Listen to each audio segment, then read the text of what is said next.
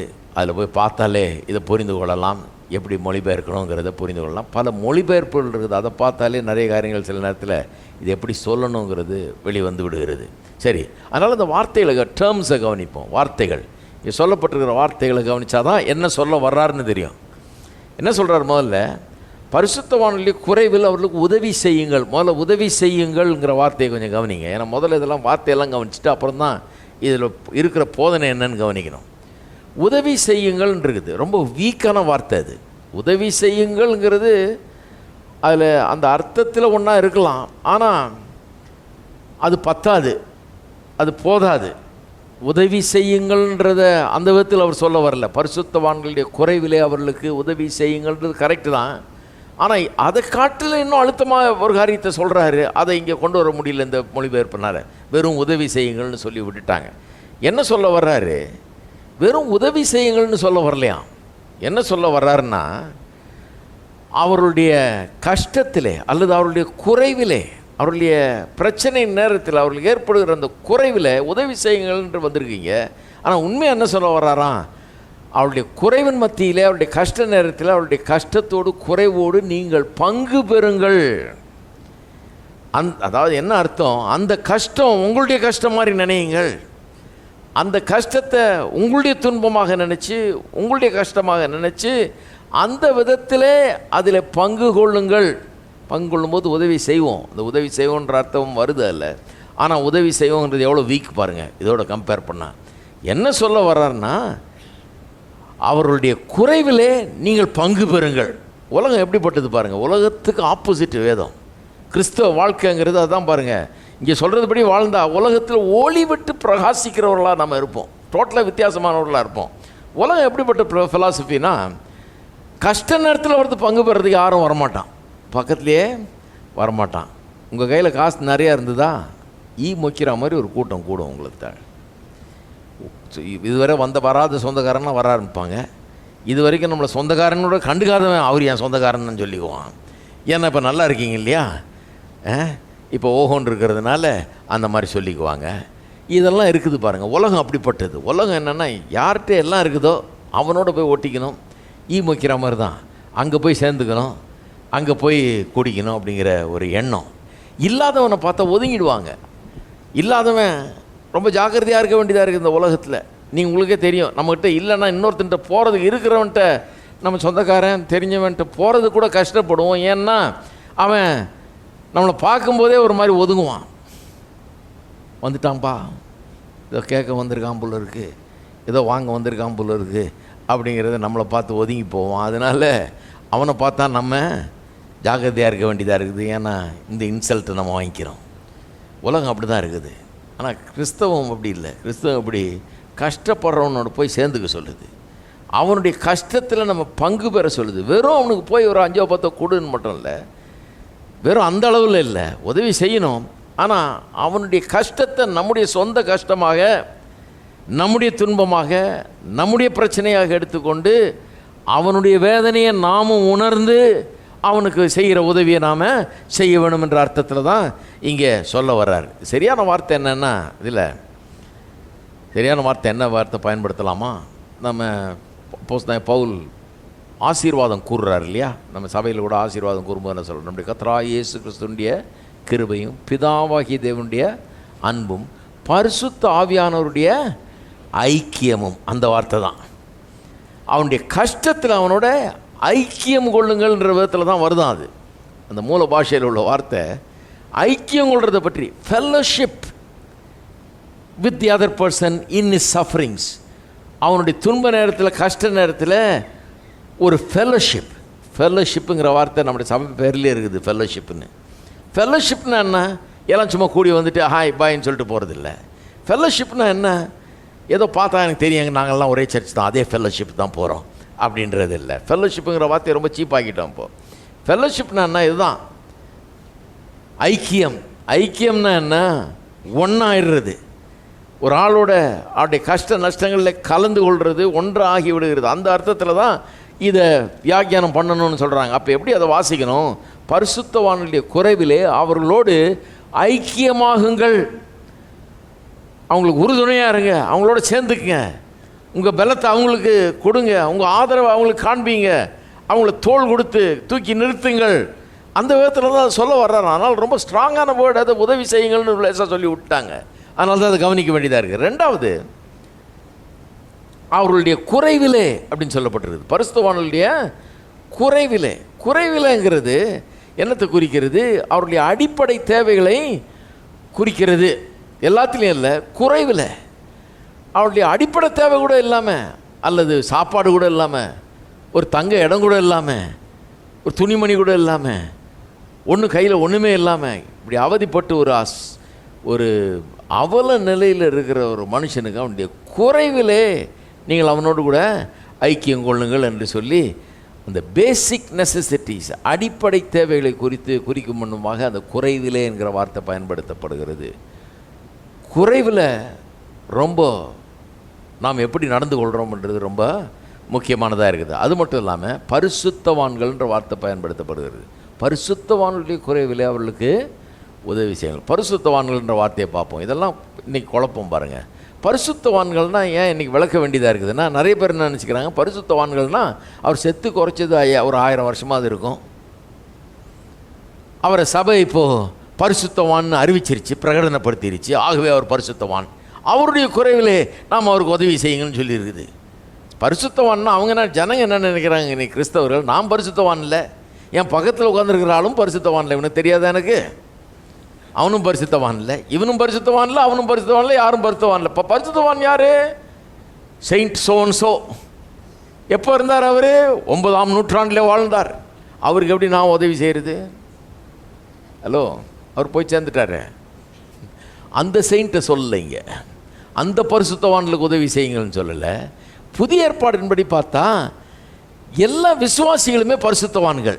இயேசுவின் ரத்தத்தால் கழுவப்பட்டு ரட்சிக்கப்பட்டு தேவனுடைய பிள்ளைகளாக இருக்கிற அத்தனை விசுவாசிகளும் பரிசுத்தவான்களாக இருக்கிறார்கள்னு புதிய ஏற்பாடு அப்படி தான் போதிக்குது. அதனால் இப்போ ரோமர்கள் எழுது நிருபத்தை பார்த்தீங்கன்னா அப்படி தான் ஆரம்பிக்கிறாரு, பரிசுத்தவான்களுக்கு எழுதுறன்றார். பேதுரு பார்த்தீங்கன்னா அவரும் அப்படி தான் ஆரம்பிக்கிறார், பரிசுத்தவான்கள் சபையெல்லாம் எல்லாம் பரிசுத்தவான்களா. கொரிந்தியர்கள் எழுதும்போது சொல்கிறார் பரிசுத்தவான்களுக்கு எழுது, அவன் பண்ணுற அக்கிரமம் தாழாது. அந்த மாதிரி அந்த சபையில் அவ்வளோ ஒரு கெட்ட காரியங்கள்லாம் நடக்குது, சில மோசமான ஆட்கள்லாம் கூட சபையில் இருக்கிறாங்க. ஆனால் சொல்கிறார் பரிசுத்தவான்களுக்கு எழுதுகிறேன். பரிசுத்தவான்லாம் அவங்க ஏதோ பெரிய யோகியர்கள்ன்றல்ல, தேவனுடைய இரக்கத்தை பெற்றவர்கள், அவருடைய இரத்தத்தால் கழுவப்பட்டவர்கள், அவருடைய பாவ மன்னிப்பை பெற்றவர்கள், தேவனுடைய பிள்ளைகளாக ஏற்றுக்கொள்ளப்பட்டவர்கள். அவர்களை பரலோகம், இயேசுவின் ரத்தம் அவர்களை கழுவி இருக்கிறதுனால பரலோக சுப்ரீம் கோர்ட்டு அவர்களை பரிசுத்தவான்கள்னு அறிவிக்குது. பரலோகமே அறிவிச்சிட்ட பிறகு நம்ம மாட்டேன்ன முடியாது, அவங்க ஒரு பாவின்னு நம்ம சொல்லிகிட்டு இருக்க அதிகாரம் கிடையாது. பரலோகத்தோடு நம்மளும் சேர்ந்து என்ன பண்ணோம், பரலோகமே சொல்லிடுச்சு, அப்புறம் நானும் அவனை பரிசுத்தவான்னு சொல்கிறேன் அப்படின்னு போக வேண்டியதான். அப்போ பரிசுத்தவான்கள் என்கிறது யாரையோ அல்ல.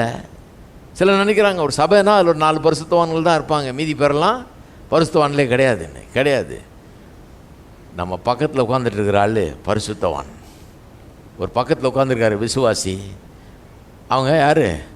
பரிசுத்தவான். அதைத்தான் இங்கே வலியுறுத்த விரும்புகிறார். பரிசுத்தவான்களுடைய குறைவிலே அவர்களுக்கு உதவி செய்கள்னா, இன்றைக்கு இருக்கிற சாதாரண மனுஷர்கள், ரட்சிக்கப்பட்ட மனுஷர்கள் அவ்வளோ ஒன்றும் பெர்ஃபெக்ட் கிடையாது. அவங்க ஒன்றும் பெரிய அவங்க கிரியினால் பரிசுத்தவான்கள்னு சொல்ல வரல, இயேசுனுடைய இரக்கத்தினாலே பரிசுத்தவான்கள் என்று ஆக்கப்பட்டவர்கள் இவருங்க. அவங்கள சொல்கிறாரு, உங்களையும் என்னையும் சொல்கிறாரு, இங்கே இருக்கிற அத்தனை பேரையும் சொல்கிறாரு, இயேசுவின் ரத்தத்தால் கழுவப்பட்ட அத்தனை பேரையும் சொல்கிறாரு, பரிசுத்தவான்களுடைய குறைவிலே அவர்களுக்கு உதவி செய்யுங்கள்னு சொல்கிறாரு. அப்போ என்ன சொல்ல வர்றாரு சபைக்கு? அவர் சொல்கிறது என்ன? உங்களை சுற்றி முற்றி பாருங்கள், உங்களுடைய சகோதர சகோதரிகள் பரிசுத்தவான்கள் இருக்கிறாங்க. அவளுடைய குறைவில் அவர்கள் சஞ்சலப்படும் போது, ஒரு பெரிய கஷ்டத்தில் சிக்கி ஒன்றுமில்லாமல் போகும்போது அவர்களுக்கு அவருடைய பிரச்சனையை உங்களுடைய பிரச்சனை போல எண்ணி, அந்த உணர்வுள்ளவர்களாக உங்களுடைய துன்பம் போல எண்ணி, உங்களுடைய பிரச்சனை போல எண்ணி அவர்களோடு ஐக்கியம் கொண்டு அவர்களை தோள் கொடுத்து தூக்கி அவர்களுக்கு உதவி செய்யுங்கள்ன்ற அர்த்தத்தில் தான் அதை சொல்லியிருக்காரு. அடுத்தது சொல்கிறாரு, அந்நியரை உபசரிக்க நாடுங்கள். இதையும் அர்த்தத்தை முதல்ல விளக்கிறேன், அப்புறம் தான் இதனுடைய போதனையை சொல்ல முடியும். அந்நியரை உபசரிக்க நாடுங்கள். உபசரிக்கன்ற வார்த்தை பயன்படுத்தப்படுகிறது. ஆங்கிலத்தில் ஹாஸ்பிட்டாலிட்டின்ற வார்த்தை வருது. இது எப்படி சொல்லியிருக்காங்க? அந்நியரை உபசரிக்க நாடுங்கள்னால் இங்கிலீஷில் எப்படி சொல்லியிருக்காங்க? கிவன் டு ஹாஸ்பிட்டாலிட்டி அப்படின்னு. ஹாஸ்பிட்டாலிட்டின்ற வார்த்தை உபசரிப்பு. அந்த உபசரிப்புங்கிற வார்த்தை கூட இன்னும் கொஞ்சம் விளக்க வேண்டியதாக இருக்குது. உபசரிப்புனா அந்நியரை எப்படி அன்பு கூற வேணும், எந்த விதத்தில் அந்நியர் மீது அன்பு கூற வேணும் என்கிறத பற்றி தான் இங்கே சொல்லியிருக்குது. எபிரேயர் நிருபத்தில் 13ஆம் அதிகாரத்தில் அந்நியரை உபசரிப்பதை குறித்து ஒரு அற்புதமான ஒரு வசனம் இருக்கிறது, படிச்சிருப்பீங்கன்னு நினைக்கிறேன். 13ஆம் அதிகாரம் எபிரேயர் 2ஆம் வசனம், அந்நியரை உபசரிக்க மறவாதிருங்கள், அதனாலே சிலர் அறியாமல் தேவ தூதரையும் உபசரித்தது உண்டு. சரித்திரத்தில் சிலருடைய கதைகளெல்லாம் வாசித்து பார்த்தீங்கன்னா, சில பரிசுத்தவான்களுடைய கதைகள்லாம் வாசித்து பார்த்தீங்கன்னா, அவங்க சொல்கிறத பார்ப்பீங்க. யாரும் நினச்சிட்டு ஏதோ ஒரு டம்ளர் தண்ணி கொடுத்துருக்காங்க, ஒரு சாப்பாடு கொடுத்துருக்காங்க, இல்லை ஒரு நாள் தங்க இடம் கொடுத்துருக்காங்க. கடைசியில் பார்த்தா தேவ தூதரே வந்து போயிருக்கிறார் அவங்க வடிவில். இப்படிப்பட்ட அனுபவங்களை உடைய நிறைய கதைகளை நான் வாசித்திருக்கிறேன்.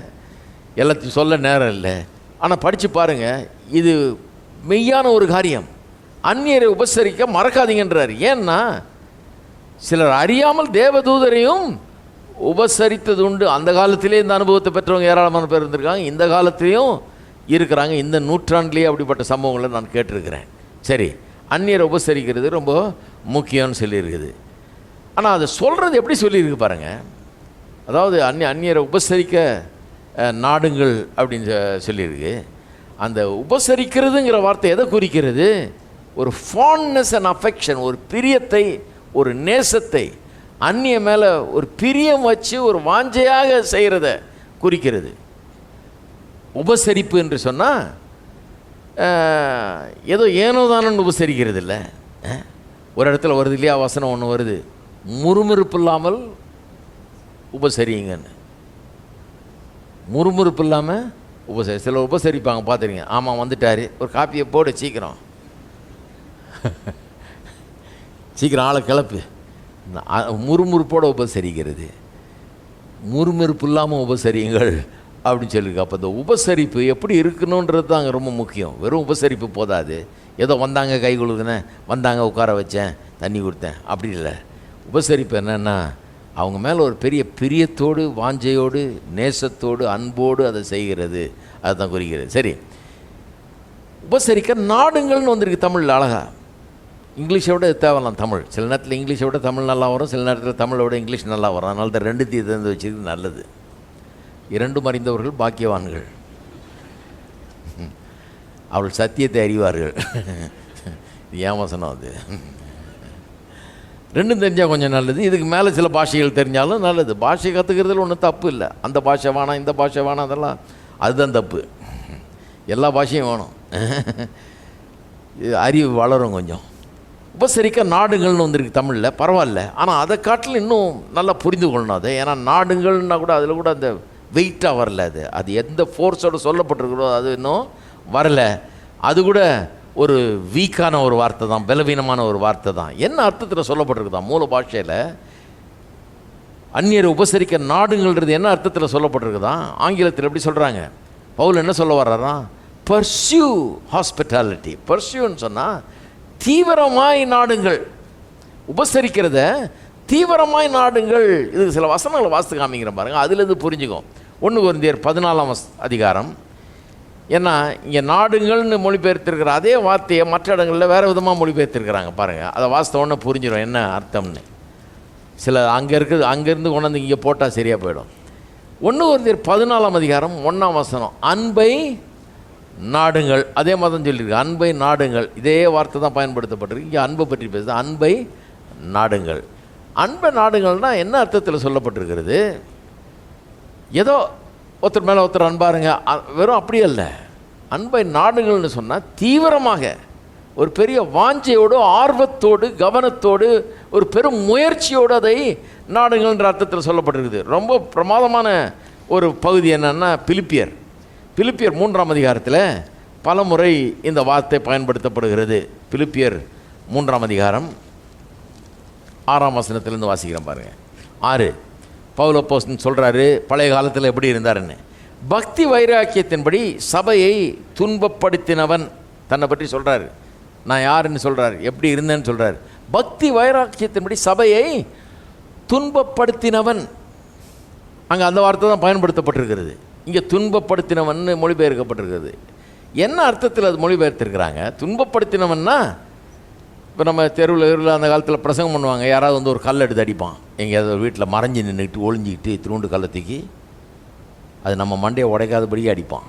சும்மா ஒரு டிஸ்டர்பன்ஸ், அவனுக்கு பிடிக்கல நம்ம பண்ணுறது. ஒரு சின்ன கல்லை தூக்கி அப்படி போடுவான், யார் அது அப்படின்னா ஒளிஞ்சிடுவான் ஓடி போய். அந்த மாதிரி ஆள் இல்லை பவுல்.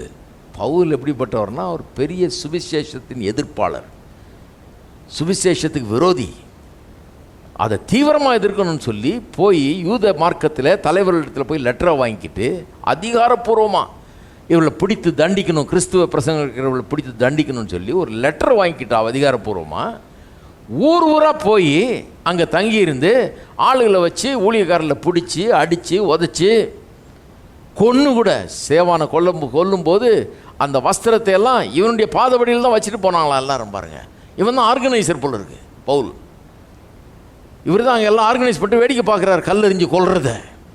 அந்த மாதிரி ஒரு ஆள், பெரிய ஆர்கனைஸ்டாக செய்கிற ஆள். ஒரு லெட்டரை வாங்கிட்டு ப்ராப்பராக போய் பயணம் போய் இன்னொரு ஊருக்கு அங்கே சபைகளை தேடி கண்டுபிடிச்சி யார் பிரசங்கம் பண்ணுறான்னு தேடி கண்டுபிடிச்சி அவங்களுக்கு தொந்தரவு கொடுத்து சபையை இழுத்து மூடி ஆளை கொன்று அடித்து உதச்சி இப்படி ஆர்கனைஸ்டாக எதிர்ப்பை தெரிவிக்கிற ஒரு ஆள், ரொம்ப திட்டமிட்டு தீவிரமாக பண்ணுற ஆள்.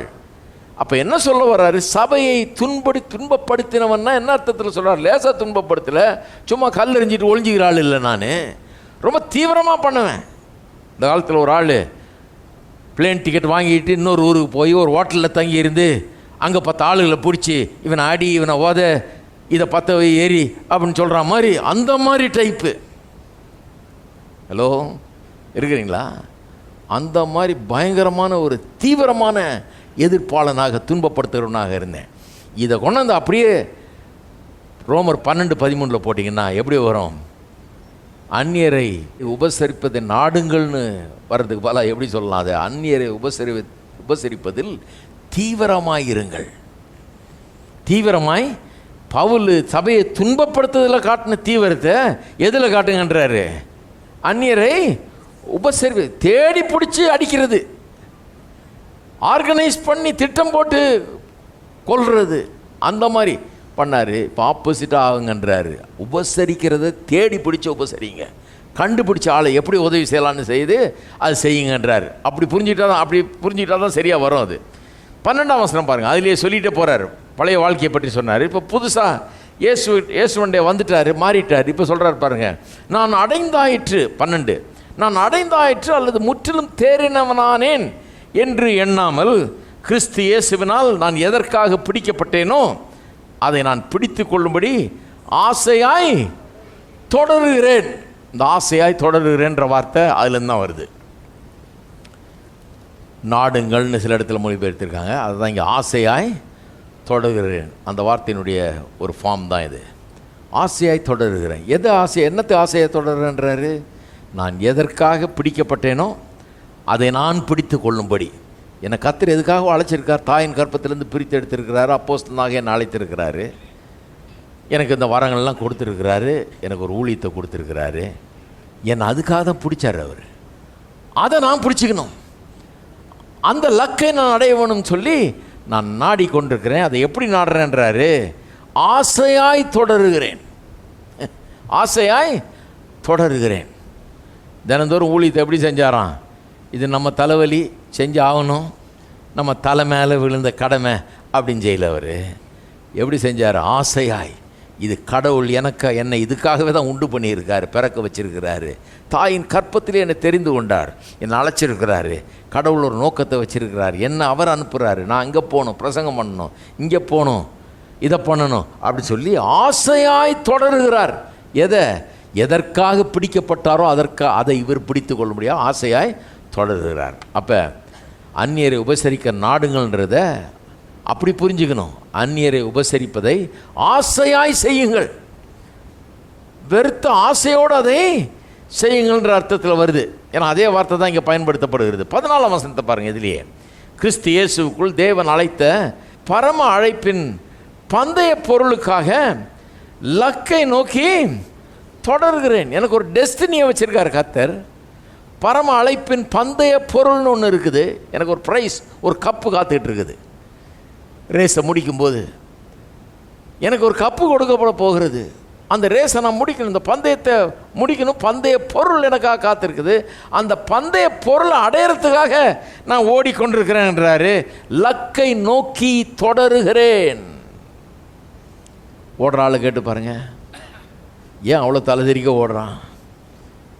ஏன் அவ்வளோ வேர்த்து விறுவிறுத்து அவ்வளோ கஷ்டத்தின் மத்தியில் எத்தனையோ மாதமாக பயிற்சி எடுத்து உடம்பை நல்லா ஆக்கிக்கிட்டு ஓடி ஓடி ஓடி பயிற்சி எடுத்து பந்தயத்தில் அந்த ஓட்டம் ஓடுறான், உயிரை கொடுத்து ஓடுறான். ஏன்னா அந்த பந்தய பொருள் இருக்கிறதுனால அத்தனை மாதம் பயிற்சி, அத்தனை முயற்சி, அவ்வளவு தீவிரம் அதில் காட்டுகிறான், அவ்வளோ ஆர்வம் அதில் காட்டுறான். ஏன்னா அந்த பந்தய பொருள் அடையிறதுன்னா அது ஒன்றும் அந்த இவெண்ட்டில் மட்டும் கலந்துக்கிட்டு அந்த 10 நிமிஷம் ஓடினா மட்டும் போதாது. எத்தனையோ மாதமாக இதுக்குன்னு சரியான சாப்பாடை சாப்பிட்டு, சரியான எக்ஸசைஸ் பண்ணி, சரியான பயிற்சி எடுத்து, சரியான காரியங்களை பண்ணி அப்போ தான் அந்த பந்தய பொருளை அடைய முடியும். பவுலப்பன் சொல்கிறார், ஊழியமும் அப்படி தான், கிறிஸ்தவ வாழ்க்கையும் அப்படி தான். எனக்காக ஒரு பந்தய பொருள் வைக்கப்பட்டிருக்கிறது.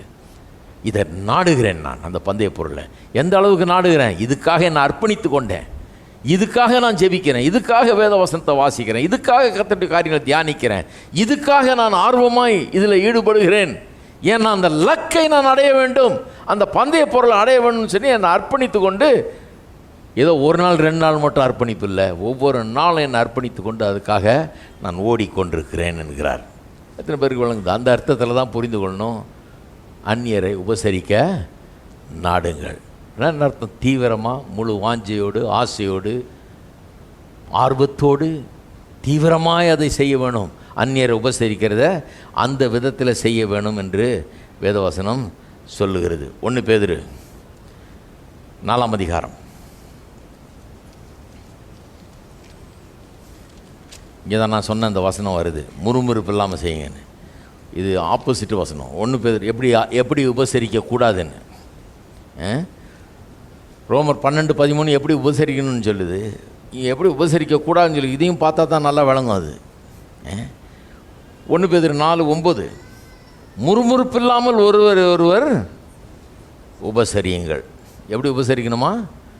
முறுமுறுப்பு இல்லாமல் ஒருவர் உபசரியுங்கள். அப்படின்னா ஏதோ ஒரு கசப்போடு, தலைவலியாக இருக்குது, இது நம்ம தலையில் விழுந்த கடமையாக இருக்குது அப்படின்றல, முறுமுறுப்பு இல்லாமல் உபசரியுங்கள் அப்படிங்கிறார்.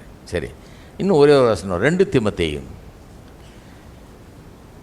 இங்கெல்லாம் பாருங்கள் அதே வார்த்தை தான் வருது, ஆனால் இப்படி மொழிபெயர்த்திருக்கிறாங்க. நாடுங்கள்ன்றதுக்கு வேலை இப்படிப்பட்ட மொழிபெயர்ப்புகள் கொடுக்கப்பட்டிருக்கிறது. ஆனால் இங்கே 2 தீமோத்தேயுல 1:16-18 வாசிக்கிறேன் பாருங்கள். வார்த்தை அதே வார்த்தை இல்லை, கிரேக்க மொழியில் அதே வார்த்தை வரல, ஆனால் அர்த்தம் அல்லது கருத்து அதே தான். இந்த கருத்து நல்ல வெளியாகுது. இங்கே பாருங்கள் 16ஆம் வசனத்திலேருந்து 2 தீமோத்தேயு 1:16 ஒனேசிப்போருவின். ஒனேசிப்போர்னா ஒரு ஆள் பேர் தேடிட்டு இருந்தீங்கன்னா அது இருக்குது.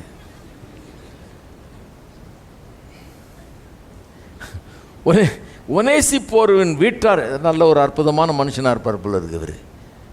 பவுல் சொல்கிறாரு, ஒனேசிப்போருவின் வீட்டாருக்கு கர்த்தர் இரக்கம் கட்டளையிடுவாராக. ஏன்? அவன் அநேகந்தரம் என்னை இளைப்பாற்றினான், என் விலங்கை குறித்து அவன் வெட்கப்படவும் இல்லை.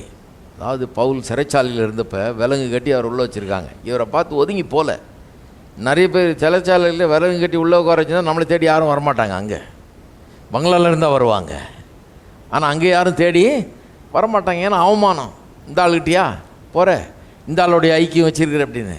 ஆனால் அதுதான் பைபிள் செய்தி சொல்லுது. இவன் சொல்கிறான், பவுல் சொல்லுகிறார், அந்த வீட்டாருக்கு கர்த்தர் இரக்கம் கட்டளையிடுவாராக. ஏன்? அநேகந்தர என்னை இளைப்பாற்றினான், என் விலங்கை குறித்து அவன் வெட்கப்படவே இல்லை. அவருடைய கஷ்ட நேரத்தில், துன்ப நேரத்தில் அவன் ஏதோ பண்ணியிருக்கிறான். பல முறை அவருக்கு இவன் மூலமாக ஒரு பெரிய இளைப்பாறுதல், ஒரு ஆறுதல் கிடச்சிருக்குது. அதை சொல்கிறாரு, நினச்சி பார்க்குறாரு, என் விலங்கை குறித்து அவன் வெட்கப்படவும் இல்லை. எதை பற்றி சொல்கிறாரு? அடுத்த வசனம் பாருங்கள். அவன் ரோமாவில் வந்திருந்த போது, ரோமாபுரிக்கு போயிருக்கான் பாருங்கள், அங்கே பவுல் போயிருந்தார். அங்கே சிறைப்பிடிக்கப்பட்டவராக போயிருக்கார். அவர் அங்கே வைக்கப்பட்டிருக்கிறார், ஹவுஸ் அரெஸ்ட்டில் இருக்கிறார். வந்திருந்த போது அங்கே அதிக ஜாக்கிரதையாக என்னை தேடி கண்டுபிடித்தான். இந்த காலத்தில் ஒரு எஸ்எம்எஸ்லேயே கண்டுபிடிச்சிடலாம் ஆள் எங்கன்னு. இல்லை அவர் எங்கே இருந்து நமக்கு காமிக்கும் நம்ம ஃபோன்லேயே இன்றைக்கி எங்கே இருக்கிறாருன்னு, லொக்கேஷன்லாம். இந்த மாதிரிலாம் வசதி வந்துருச்சு. அந்த காலத்தில் ஒரு ஆளை தேடி ஒரு ஃபோன் கூட கிடையாது, டெலிகிராம் வசதி கூட கிடையாது, ஒன்றும் கிடையாது. ஒரு ஆளை தேடி கண்டுபிடிக்கணும்னா ரோமாபுரி மாதிரி ஒரு பெரிய பட்டணத்தில் ஆளை பவுல் போயிருக்காராமே, எங்கேன்னு தேடி கண்டுபிடினா எங்கே போய் கண்டுபிடிக்கிறது? கேட்டே இருக்க வேண்டியதான் ஒரு ஆளையா.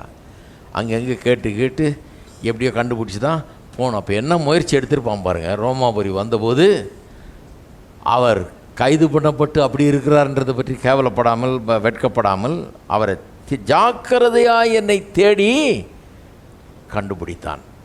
அங்கே அதே வார்த்தை தான் வருது பாருங்கள், நாடுகிறது. எப்படி நாடுறான் பாருங்கள் அவரை. ஜாக்கிரதையாக அவரை தேடி கண்டுபிடிக்கிறான். சில ஆளுங்க இருக்காங்க பார்த்துருக்கீங்களா நீங்கள்?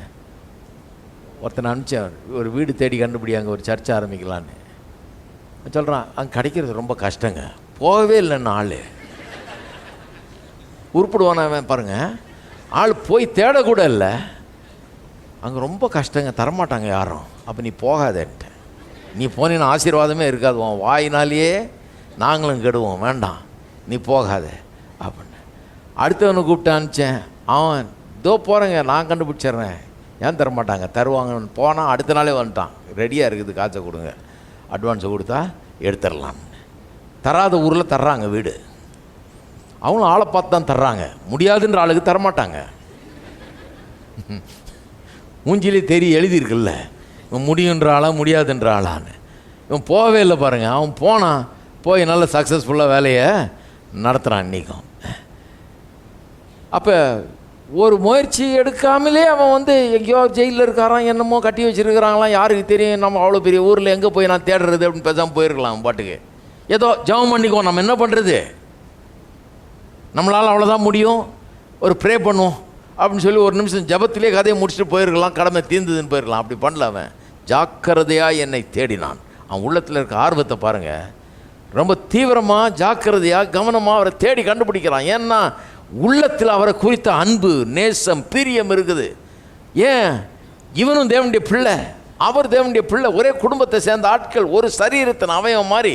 அதனால் அவரை தேடணும், அவரை கண்டுபிடிக்கணும், அவருடைய கஷ்ட நேரத்தில் அவரோட ஐக்கியம் கொள்ளணும், அவருக்கு உதவணுங்கிற ஒரு எண்ணம் அவனுக்குள்ளே வந்ததுனால ஆளை தேடி கண்டுபிடிக்கிறான்.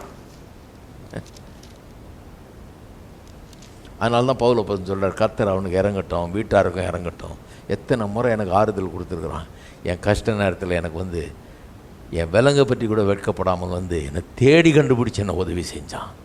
அப்போ அந்நியரை உபசரிக்க நாடுங்கள்னா ஏதோ வந்தால் பார்த்துக்கலாம், நம்ம எதாவது செய்யலாம், அப்படி இல்லை, தேடி கண்டுபிடிச்சி செய்கிறது. அதுதான் இங்கே சொல்லுது. அந்த வித ஆர்வம், அந்நியனை தேடி கண்டுபிடிச்சி அவனுடைய தேவை நேரத்தில் எப்படி உதவி செய்ய முடியும்னு யோசித்து பார்த்து, அவனுடைய கஷ்டத்தை நம்ம கஷ்டம் போல் நினச்சி, நம்முடைய துன்பம் போல் நினச்சி, அதை உணர்ந்து அவனுக்கு நம்மாலை என்ற காரியங்களே அந்த உணர்வோடு செய்வது. இதுதான் அர்த்தம். அர்த்தத்தை விளங்கிட்டாச்சு. இப்போ அடுத்த ஸ்டெப்புக்கு போவோம். இந்த ரெண்டு காரியங்கள், அதாவது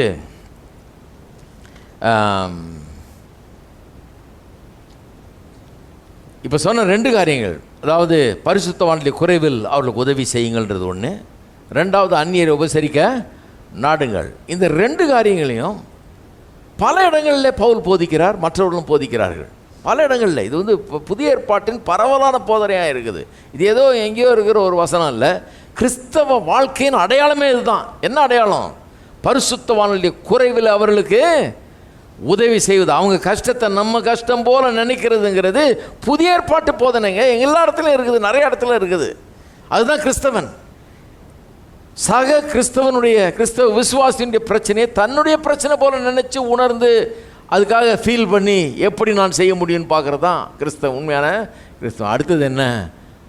அந்நியரை உபசரிக்க தேடி கண்டுபிடிச்சு ஆர்வமாக ஆசையாத செய்கிறது.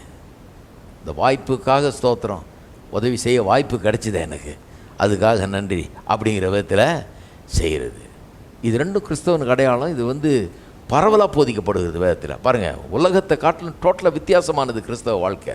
உலகம் இப்படி கிடையாது, ஆப்போசிட்டாக இருக்கும். தேடவும் மாட்டாங்க, கண்டுபிடிக்கவும் மாட்டாங்க. நமக்கு எதிராக வராமல் இருந்தால் போதுன்னு இருப்பாங்க, நம்மளை தேடி வராமல் இருந்தால் போதுன்னு இருப்பாங்க. ஆனால் கர்த்தருடைய அன்பு வித்தியாசமானது. நம்ம போய் அவங்கள தேடுறோம், கஷ்டப்படுறவனை தேடி கண்டுபிடிக்கிறோம். ஹலோ, இருக்கிறீங்களா? ஏன் இந்த அன்பு எங்கேருந்து வந்தது? அங்கேருந்து வந்தது. நம்ம இங்கே இருந்தோம், கர்த்தர் பேசாமல் அங்கே சிங்காசனத்தில் உட்காந்துக்கிட்டு, ஆதாம் பாவம் செஞ்சான், அவன் புள்ள தானே, இவன் கெடட்டும் போட்டோம், கெட்டு ஒன்றும் இல்லாமல் போகட்டும் அப்படின்னு உட்காந்து இல்லை, அவர் தேடி இறங்கி வர்றாரு. I came to seek and to save that which is lost அப்படின்றாரு. இழந்து போனதை தேடவும் அதை கண்டுபிடிக்கும். ஏன்? நம்மெல்லாம் பெரிய யோகியர்களா? நம்மெல்லாம் பெரிய ரொம்ப நல்லவர்களா?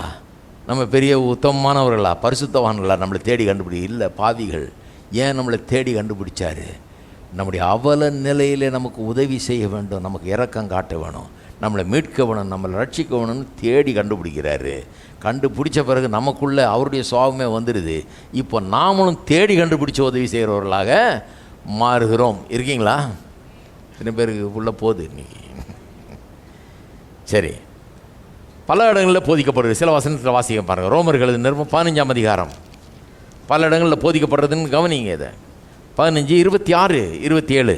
மக்கதோனியாவிலும் அகாயாவிலும் உள்ளவர்கள், மக்கதோனியா அகாயான்றது 2 இடங்கள், 2 ஊர்கள், அங்கே இருக்கிறவர்கள் 2 ஏரியா, அங்கே இருக்கிறவர்கள் எருசலேமில் உள்ள பரிசுத்தவான்களுக்குள்ளே இருக்கிற தரித்திரருக்காக சில பொருள் சகாயம் செய்ய விருப்பம் கொண்டிருக்கிறார்கள்.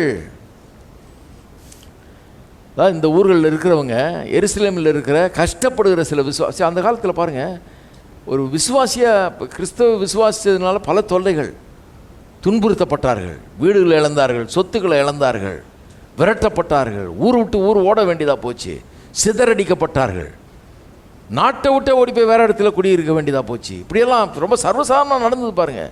எருசலேமில் இருக்கிற ஆயிரக்கணக்கான பேர் சபையில் இருந்தாங்க, எல்லாம் சிதறடிக்கப்பட்டு எங்கும் பரவி போகிறார்கள் இருக்குது. எப்படி இருக்கும் பாருங்கள்.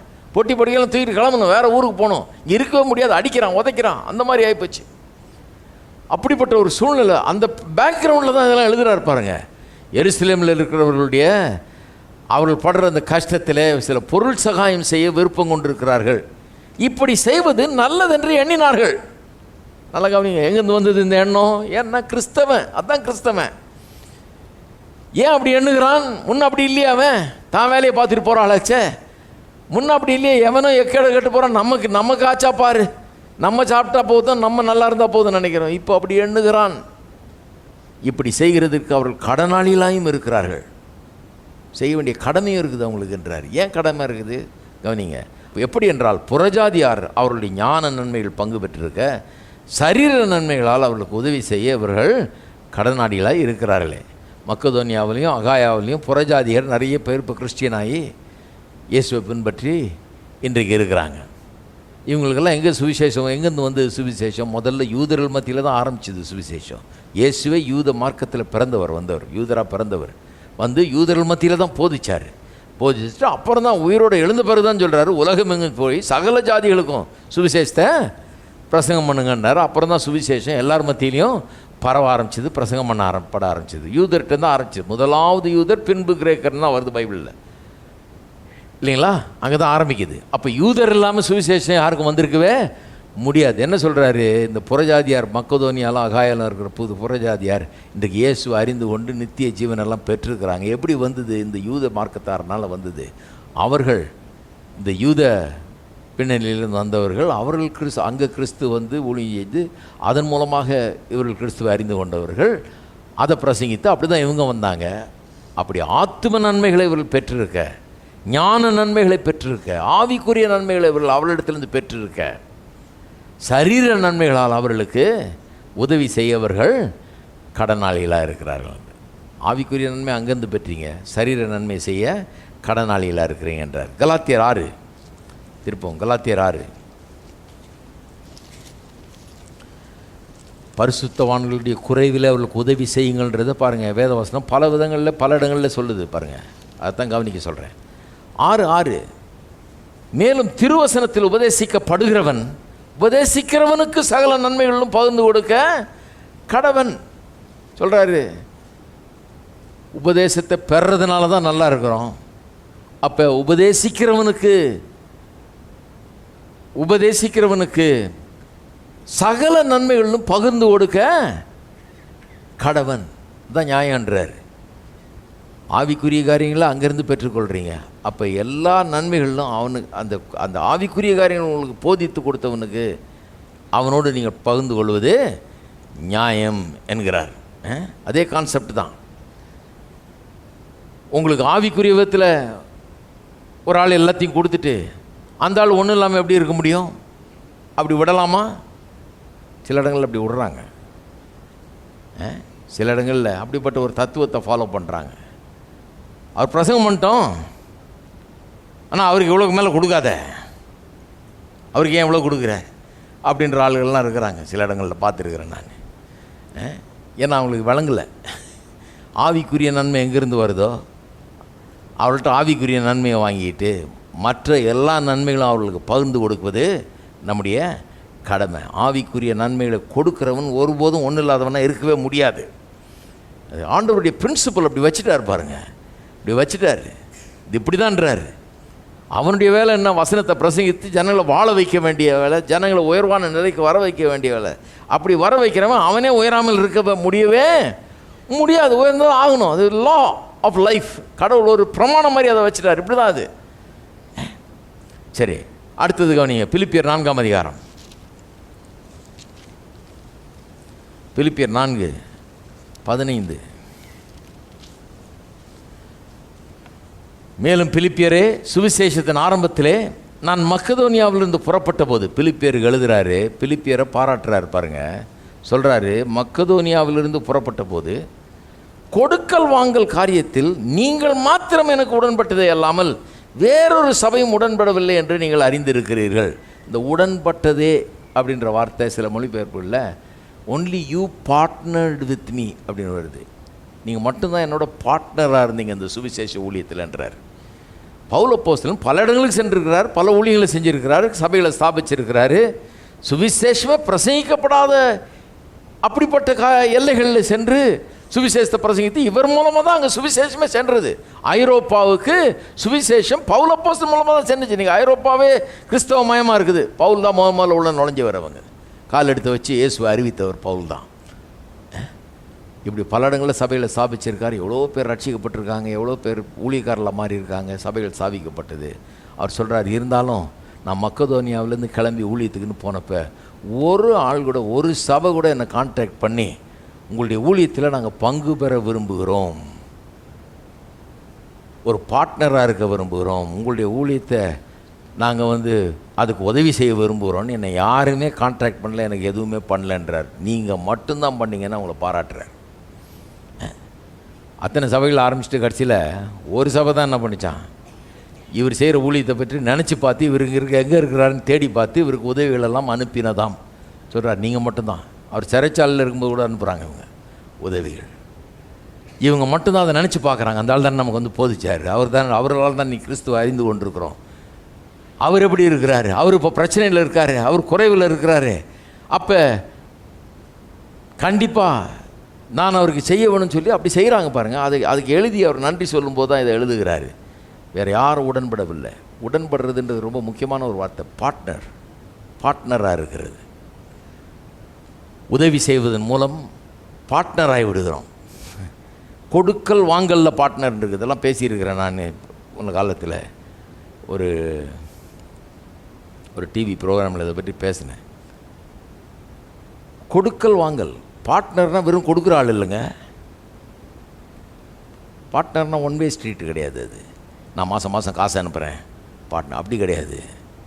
இவர் கொடுக்குறாரு, அதன் மூலமாக இவருக்கு வாங்கக்கூடிய ஒரு நேரமும் வருகிறது. அதுதான் சொல்கிறாரு, கொடுக்கல் வாங்கல் விஷயத்தில் நீங்கள் யாருமே உடன்படவில்லை, நீங்கள் உடன்பட்டீர்கள் என்று அதை சொல்லி அவர்களை பாராட்டுகிறாருங்க.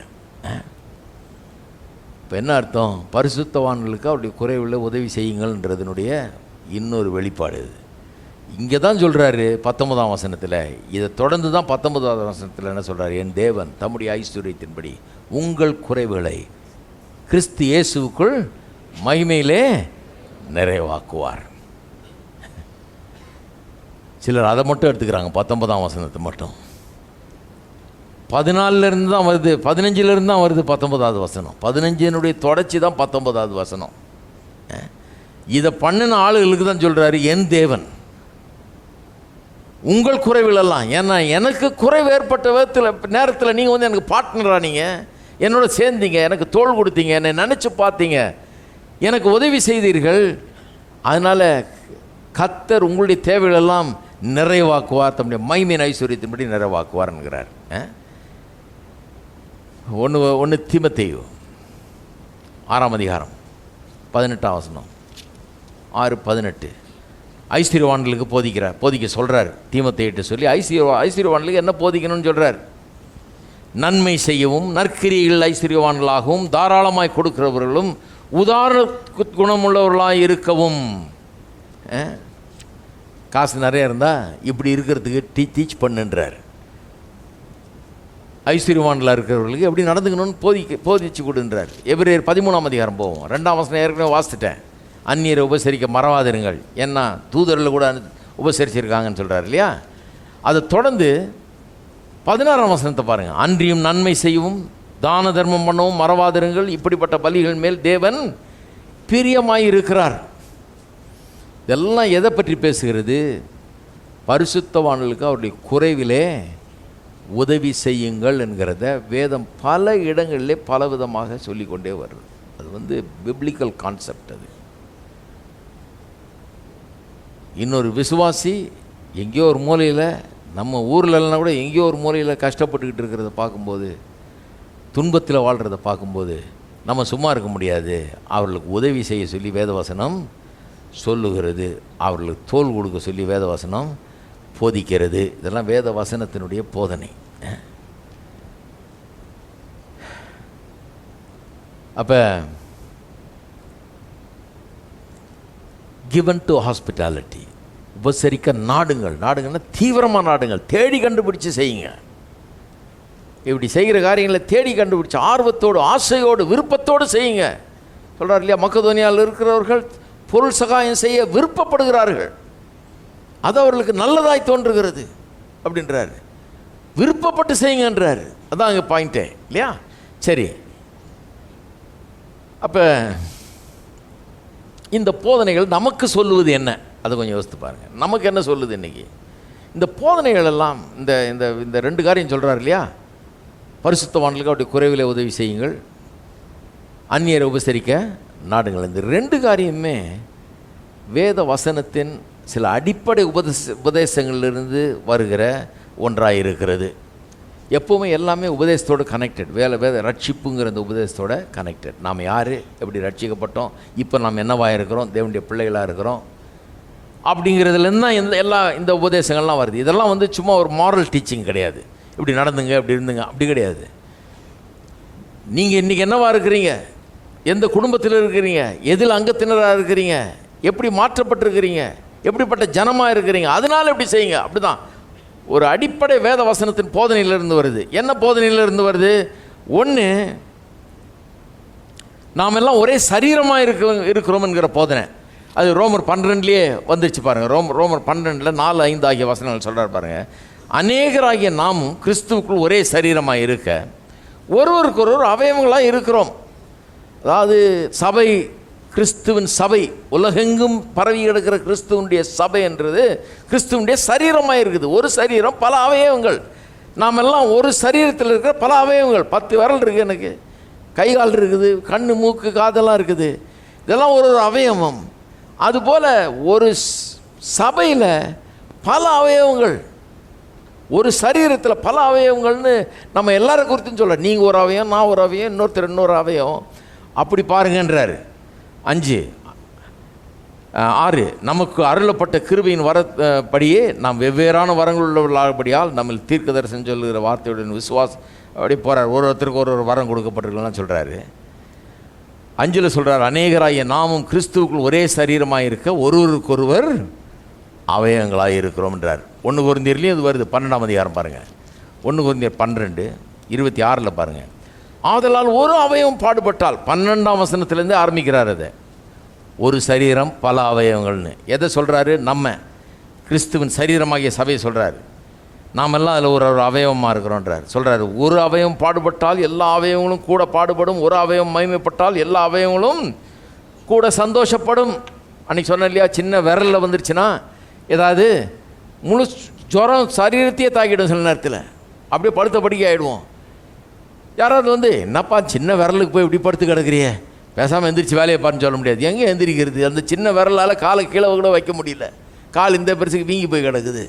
சின்ன விரல் தான் பெரிய வேலையை பண்ணிடுது, ஆளையை முடமாக்கிடுது, ஆளையை கிரிப்பிள் பண்ணிடுது. பாருங்கள், ஒரு சின்ன விரலில் ஏற்பட்ட காயம். அப்போ சின்ன விரல்னு நம்ம ஒரு லேசாக எடுத்துக்கொள்ள முடியாது. அது ஒரு அவயவம். அந்த அவயவம் பாடுபட்டால் எல்லாமே முழு சரீரமும் பாடுபடுகிறது.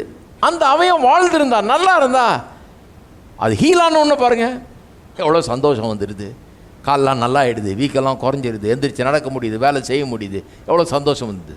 அந்த ஒரு அவயம் வாழ்கிறதுனால முழு சரீரமும் வாழ்ந்துருக்குது, எல்லாத்துலேயும் இதாகுது இல்லையா. பின்னால் இன்னொரு வசனம் வருது, சந்தோஷப்படுகிறவர்கள் உடனே சந்தோஷப்படுங்கள். ரொம்ப கஷ்டம் நிறைய கிறிஸ்தவர்களுக்கு இது. நீங்கள் நினைக்கிறீங்க லேசுன்னு, எவ்வளோ கஷ்டம் தெரியுமா அது. அழுகிறவனோடு அழுந்துருவாங்களே ஒளி சந்தோஷப்படுறவனோட சந்தோஷப்படுறது தான் கஷ்டம். அது அப்புறம் போதிக்க போகிறோம். அது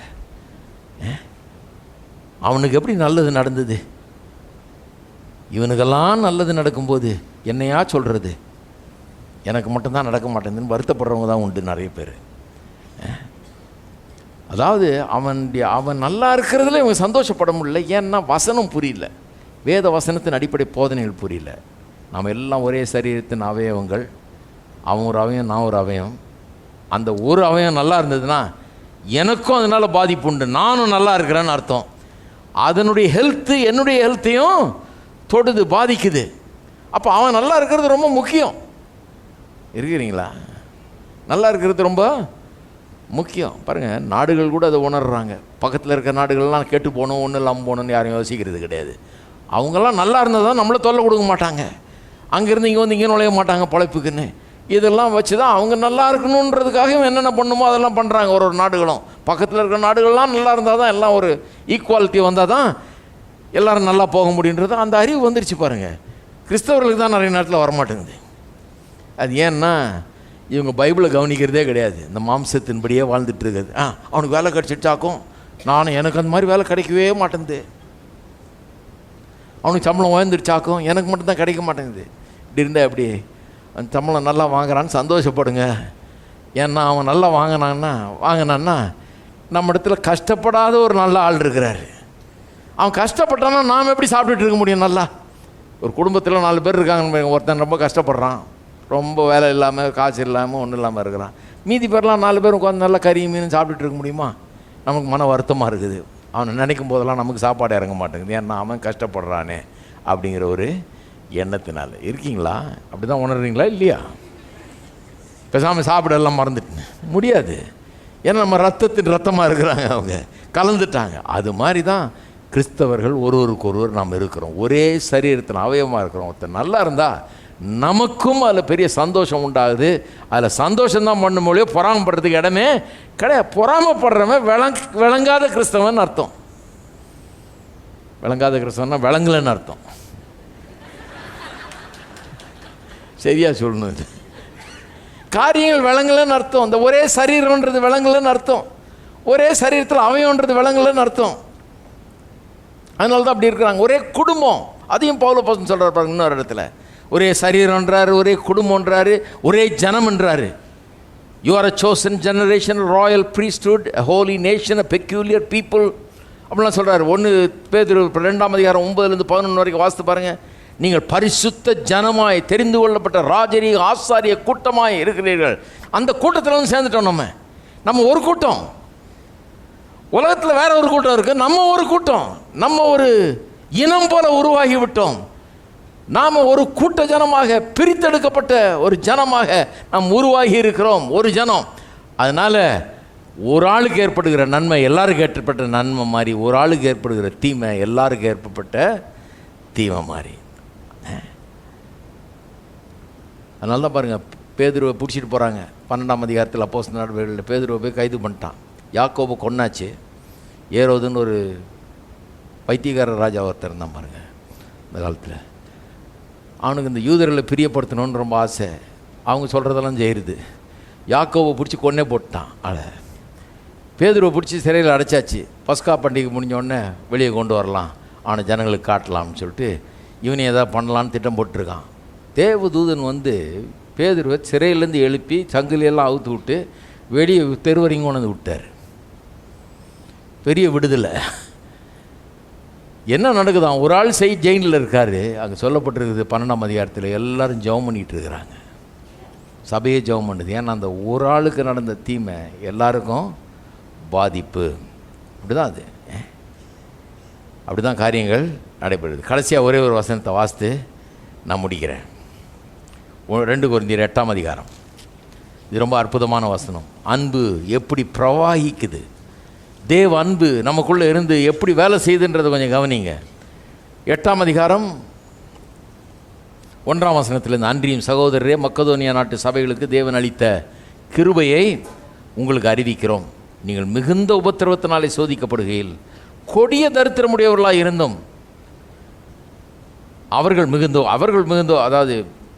மிகுந்த உபத்திரவத்தினாலே சோதிக்கப்படுகையில் கொடிய தரித்திரமுடையவர்களாக இருந்தும் தங்கள் பரிபூர்ண சந்தோஷத்தினாலே மிகுந்த உதாரத்துவமாய் கொடுத்தார்கள். அவங்களே பெரிய கஷ்டத்தில் இருக்கிறாங்க. நான் சொன்ன மாதிரி அந்த காலத்தில் சபை மக்கள் துன்புறுத்தப்பட்டார்கள். கிறிஸ்தவர்கள் அடித்து நொறுக்கப்பட்டு கொல்லப்பட்டு எல்லாம் அவங்கள்ட்ட பிடுங்கப்பட்டு இப்படிலாம் வாழ்ந்தாங்க பாருங்கள். ரொம்ப வேதனையின் காலம் அது. வாழ்க்கை ஒன்றும் ஸ்மூத்தாக போல, எதிர்ப்பு ரொம்ப அதிகம். விரட்டப்பட்டார்கள், பறிமுதல் செய்யப்பட்டது அவங்க சொந்தமான காரியங்கள்லாம். அப்படி இருக்கும்போது அவங்களே கஷ்டத்தில் இருக்கிறாங்க. இருந்தாலும் பரிபூர்ண சந்தோஷத்தினால மிகவும் உதாரத்துவமாய் கொடுத்தார்கள். கஷ்டப்படுற ஆளுங்க இவங்களுக்கே இல்லை, ஆனால் ரொம்ப உதாரத்துவமாக கொடுத்தாங்களாம். மேலும் அவர்கள் தங்கள் திராணிக்கு தக்கதாகவும் தங்கள் திராணிக்கு மிஞ்சியும் கொடுக்க தாங்களே மனதுள்ளவர்களாக இருந்தார்கள் என்பதற்கு நான் சாட்சியாக இருக்கிறேன். யாரும் போய் அவங்கள கொடுங்கன்னு போட்டு வறுத்து எடுக்கலை, உருட்டி பெரட்டலை. அவங்களே மனதுள்ளவர்களாக இருக்கிறாங்க. உள்ளேருந்து ஏதோ ஒன்று கிளம்புது, அன்பு. நம்ம கஷ்டப்பட்டால் கூட இந்த கஷ்டத்தின் மத்தியிலும் நம்ம உதாரத்துவமாக நமக்கு மிஞ்சின அளவுக்கு நம்ம அவங்களுக்கு இன்னொருத்தனுக்கு உதவி செய்யணுங்கிற அந்த ஆர்வத்தில் செய்கிறாங்க. தங்கள் உபகாரத்தையும் பரிசுத்தவான்களுக்கு செய்யப்படும் தர்ம ஊழியத்தின் பங்கையும் நாங்கள் ஏற்றுக்கொள்ளும்படி அவர்கள் எங்களை மிகவும் வேண்டிக் கொண்டார்கள். எப்படி ஆப்போசிட்டாக இருக்குது பாருங்கள். ஊழியக்காரர் போய் அவங்கள வேண்டிக் கொள்ள தாங்கன்னு. ஹலோ, கவனிக்கிறீங்களா? இவர் போய் அவங்கள்ட்ட கெஞ்சி தருவீங்களா, இன்னும் கொஞ்சம் தருவீங்களான்னு கேட்கலையா. அவங்க வேண்டிக்கணும்லாம். ஐயோ கொடுக்குறோம் எடுத்துகிட்டு போங்க, தயவு செய்து கொண்டு போய் அங்கே கொடுங்க, அங்கே கஷ்டப்படுறவங்களுக்கு கொடுங்க. ஆனால் உங்ககிட்டயே இல்லையப்பா, நீயே கஷ்டப்படுற, பரவாயில்ல, நான் கொஞ்சம் கஷ்டப்பட்டால் பரவாயில்ல, என் கஷ்டத்துலேருந்து நான் தாராளமாக கொடுக்க விரும்புகிறேன், இன்னும் அதிகமாக கொடுக்க விரும்புகிறேன், தயவு செய்து எடுத்துகிட்டு போங்கன்னு கொடுக்குறாங்களாம். அப்போ பாருங்கள் கர்த்தருடைய அன்பு எப்படி ஒரு மனுஷனை மாற்றுகிறது என்று. சமுதாயமே மாறிடும், குடும்பம் மாறிடும், சமுதாயம் மாறிடும், எல்லாம் மாறிடும். நிறைய இடத்துல பார்த்தீங்கன்னா குடும்பத்தில் சமுதாயத்தில் என்ன பிரச்சனை, அவன் தனக்காக வாழ்கிறான் இல்லையா. அப்பா இருப்பார் வீட்டில், எல்லாம் ரசஞ்சோறும் துவையில் கூட வழி இல்லாத இருக்கும். இவர் மட்டும் கரெக்டாக போய் பிரியாணி சாப்பிட்டு வந்துடுவார். ஏன்னா இவர் கறி இல்லாமல் முடியாதான்.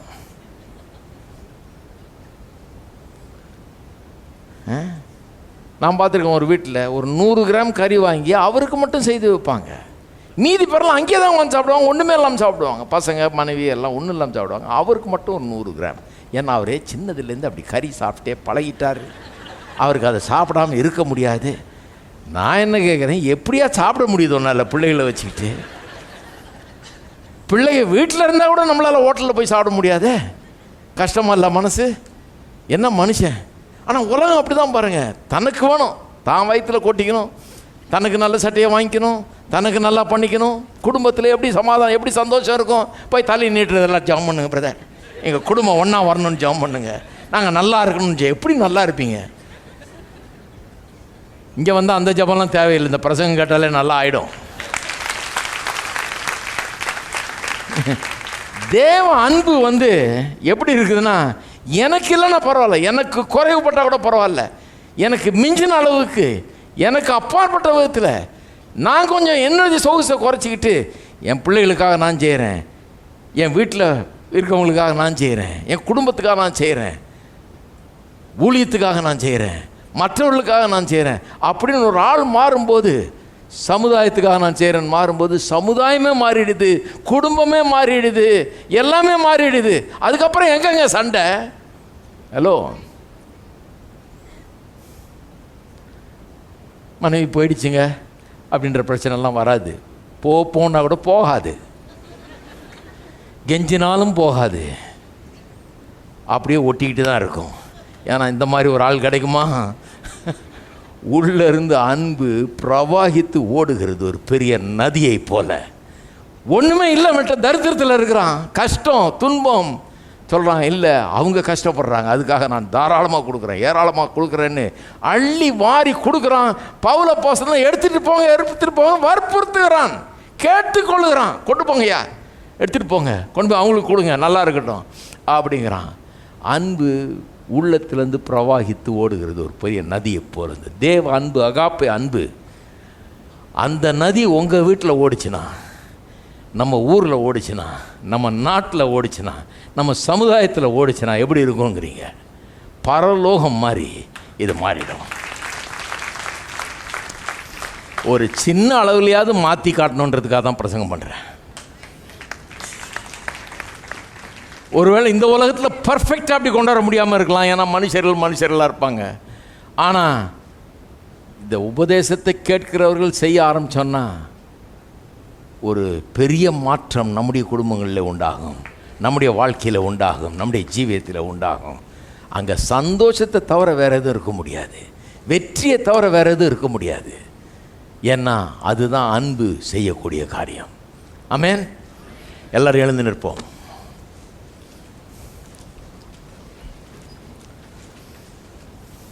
எல்லாரும் கரங்களை உயர்த்தி கர்த்தரை ஸ்தோத்திரிப்போம். எங்கள் அன்பின் பிதாவே, கர்த்தராகிய இயேசுவின் நாமத்தில் மண்டையில் வருகிறோம். உடைய அன்பை குறித்த அந்த வெளிப்பாட்டுக்காக உமக்கு ஸ்தோத்திரம். இந்த அன்பு அந்த மக்கதோனியாவில் இருந்த மக்களுடைய உள்ளத்தில் பிரவாகித்து ஓடினது போல கொடுக்க வைத்ததே அந்த அன்பு. ஒரு நதியைப் போல அவர்களிலிருந்து புறப்பட்டு சென்று அநேகருக்கு உதாரத்துவமாய் கொடுக்கக்கூடியவர்களாய் அது இருந்ததே கர்த்தாவே. அது போன்ற நதி ஒவ்வொரு வீட்டிலிருந்தும் புறப்பட்டு ஓடட்டும். உடைய அன்பின் நதி மக்கள் அனுபவிக்கட்டும் கர்த்தாவே. அதில் மூழ்கட்டும், அதை அனுபவிக்கட்டும். அது பெரிய சமாதானத்தையும் சந்தோஷத்தையும் வெற்றியும் விடுதலையும் குடும்பங்களில் கொண்டு வரட்டும். புது வாழ்வை ஏற்படுத்தட்டும். புது விதமான குடும்பங்களாக மாறட்டும். சமுதாயத்தில் பெரிய மாற்றத்தை உண்டு பண்ணுகிறவர்களாக, உலகத்துக்கு ஒளிகளாக, பூமிக்கு உப்பாக உம்முடைய மக்கள் திகழட்டும் கர்த்தாவே. உமக்கே எல்லா கனமையும் துதி ஸ்தோத்திரத்தை எடுக்கிறோம். இயேசுவின் நாமத்திலே ஜெபிக்கிறோம். ஆமென். இப்படி கர்த்தராகிய இயேசு கிறிஸ்துவின் கிருபையும் பிதாவாகிய தேவனுடைய அன்பும் பரிசுத்த ஆவியானவருடைய ஐக்கியம் நம் அனைவரோடும் இன்றைக்கும் என்றைக்கும் இருப்பதாக. ஆமென்.